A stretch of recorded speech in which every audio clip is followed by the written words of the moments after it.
Channel of Vadodara.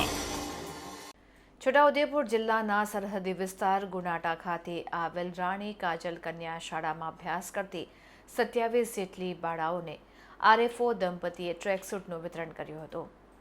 Chhota Udepur જિલ્લાના શહેરાદી વિસ્તારમાં ગુનાટ ખાતે સેવાનિવૃત્ત ફૌજી ગોપાલભાઈ રાઠવા તથા તેમના ધર્મપત્ની બેનાબેન રાઠવા દ્વારા અહીંના વિસ્તારની એવી બાળાઓ કે જેમના વાલીઓએ અભ્યાસ અધવચ્ચે છોડાવી દેતા એવા વાલીઓ સાથે છોકરીઓને ભણાવવાનું મહત્વ સમજાવી દીકરીઓને આગળ ભણાવવા માટે પોતે રહેવા જમવાની સગવડ કરીને અહીંના અંતરિયાળ પરિવાર એવા ગુનાટા ગામે સ્વખર્ચે એક દેશી મકાન ભાડે રાખી બાળાઓની દેખરેખ માટે એક વોર્ડન રાખી રહેવા તથા જમવાની નિઃશુલ્ક સેવાઓ આપી રહ્યા છે।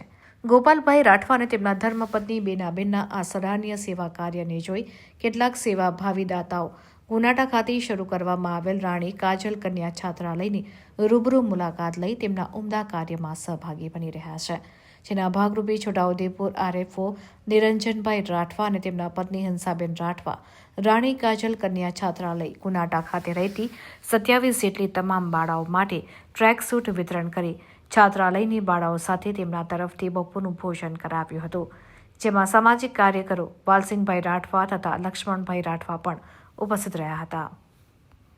બધાને નમસ્તે જોહાર।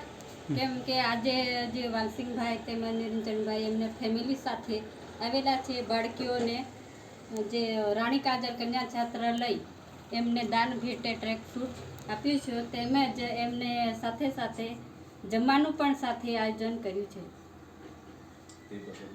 તે બદલ બધાને ખૂબ ખૂબ આભાર। જય હિન્દ, જય ભારત।